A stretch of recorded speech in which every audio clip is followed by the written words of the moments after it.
let's uncover the first Shall I mistake. unveil the first mistake? All right. Yes, not adapting to China. So it has a bit to do with the flexibility and firmness.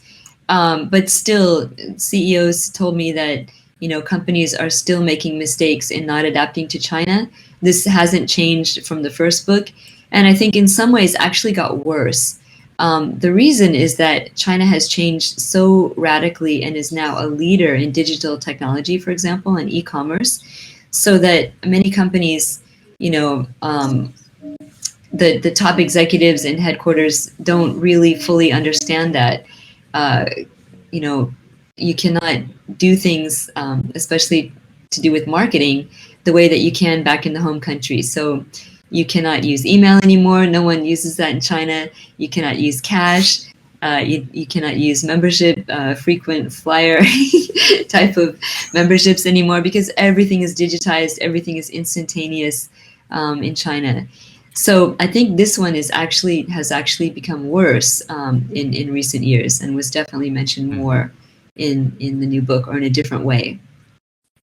That's the first one. The second one, keeping a distance. This one is more personal, and it means professionals who come to China but don't fully integrate outside of the workplace.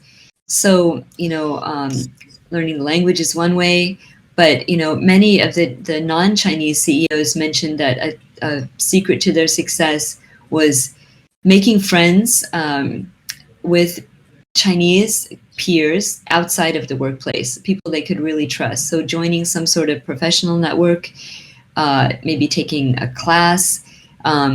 One CEO mentioned, joining wine tastings, just so he could meet other Chinese professionals at his same professional management level, but who were not in the company, not working for him. Somebody who he could trust as a friend to bounce ideas off of. So that one also not easy to overcome, especially if you don't have super great Mandarin skills. How are you going to make friends with peers? And I'll share some of those ideas if people have specific questions on that. But that was mistake number 2. Let's look at mistake number 3. Yeah, underestimating the complexity of China. So this one was true in the first book, but even more so in the second book. So understanding, for example, that China now has different tier levels of cities. We have tier 1 down to some organizations have like 5 or 6 different tier levels. It means that different parts of China are in different stages of economic development. And so that makes it very complex.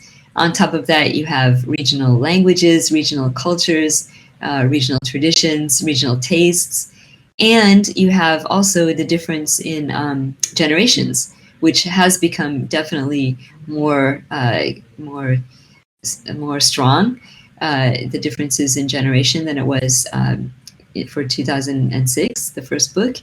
So that the young generation are really very different in their priorities, what makes them want to work for a company, what kind of company they admire. All of these things are quite different generationally.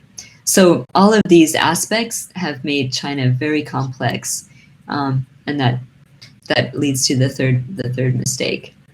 Mm-hmm.